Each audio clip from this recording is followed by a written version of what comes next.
We are counting down the 7 luxury bags that lost their elite status, where high price tags no longer mean prestige and only status chasers are keeping up appearances. From once coveted classics that are now everywhere to logo icons that signal trying instead of arrived, this ranking reveals how overexposure and trend fatigue flipped the hierarchy of style. Now let us begin with number 7. Michael Kors built its empire on the promise of accessible glamour, but the strategy that once fueled its rise became a liability. Between 2013 and 2017, Michael Kors rolled out outlet stores across North America at breakneck speed. It flooded malls with logo totes and regularly slashed prices by 40 to 60%. Earnings calls from this era acknowledged pressure to keep inventory moving, even if that meant relentless promotions. Trade analysts sounded alarms as the brand's jet-set image morphed into a mass-market fixture. For wealthy shoppers, the sight of a Kors tote in every outlet window and the knowledge that anyone could grab one on markdown was enough to send them looking elsewhere. The logo still shines, but the message is clear. True exclusivity cannot survive the clearance rack. Coach's signature canvas once stood for accessible luxury, but that meaning shifted. By the early part of the decade that began in 2010, more than half of Coach's North American sales came through factory outlets and wholesale channels. Shoppers could count on constant promotions and coupon events, which turned the iconic C monogram into an easy first step into designer shopping. Even as Coach invested in higher-end leathers and relaunched heritage collections, the label struggled to shake its reputation as a starter bag. In 2015, Tapestry began closing underperforming stores and scaling back discounts, hoping to elevate the brand. Yet for many, the signature canvas still reads as a rite of passage, not a mark of arrival. The craftsmanship remains, but the status signal faded the moment everyone's first bag looked the same. Gucci's Marmont and GG monogram bags once dominated Instagram feeds and influencer wardrobes, riding the wave of Alessandro Michele's maximalist revival from 2015 to 2019.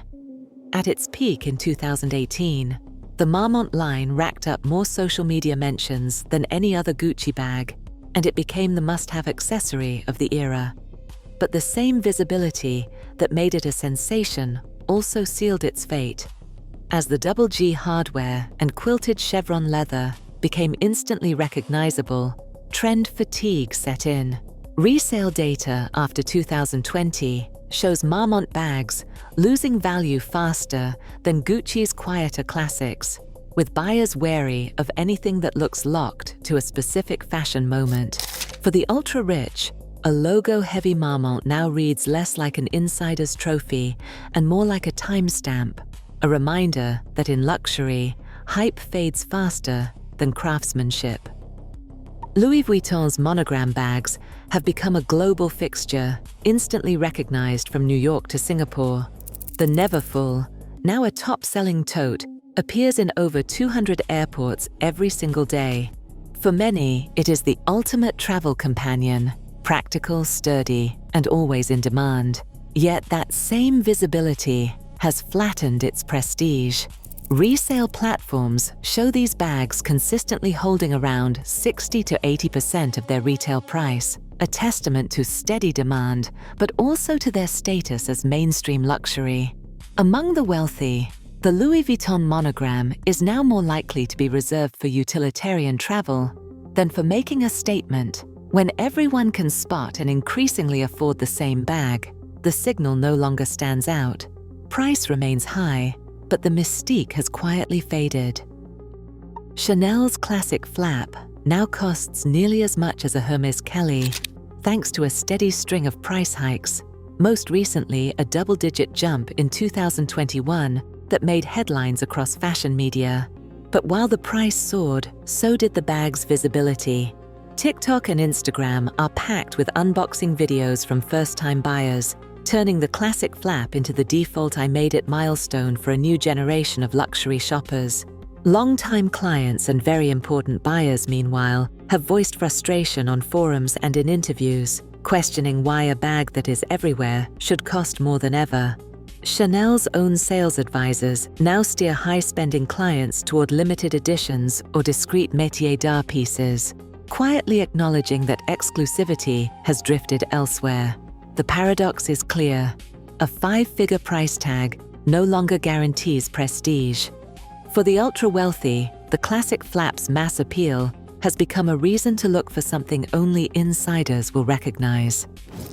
The Dior saddlebag did not just come back, it exploded. The 2018 reissue launched a stampede on social media, with vintage saddles and new releases alike listing at or above retail for a brief, feverish window. Celebrities and influencers turned the bag into instant content, and for a moment it looked like the next investment classic. But the hype moved fast. As the saddle-flooded feeds and boutiques rolled out new colors and patterns, resale prices cooled. By 2021, most saddles traded below boutique prices, especially the logo-heavy versions. At the same time, customs agencies across Europe and Asia reported record seizures of high-quality Dior counterfeits, super fakes, so convincing that even experts struggled to tell them apart. In that environment, the saddle lost its edge. For top-tier clients, it became a fun nostalgia piece, not a serious status buy. When anyone can carry a convincing copy, the signal fades. Fashion-forward maybe, but not wealth-forward anymore. Versace's Medusa and Baroque logo bags do not whisper, they announce. For decades, these designs have dominated club scenes, music videos, and influencer feeds, turning the Medusa head into a badge for anyone chasing attention. In the last 5 years, customs agencies have seized thousands of counterfeit Versace bags, with Medusa hardware now among the most copied luxury symbols in nightlife markets. Stylists describe Versace logos as stagewear, suited for performers and bottle service regulars, not for people who want their wealth to fly under the radar. Among ultra-wealthy clients, requests have shifted. Personal shoppers say the richest buyers now seek out Versace's cleaner leather top handles and subtle plaques, leaving the gold chain, logo-heavy bags to a different crowd. Loud luxury has not disappeared. It has just lost its power to signal anything permanent. In today's status game, quiet confidence wins. The flashiest logos now serve as props for the performance of wealth, not proof of it. Across all 7 bags, one truth stands out. Real luxury hides in plain sight. For the ultra-wealthy, status is quiet, and loud logos now signal who is still chasing. Thanks for watching.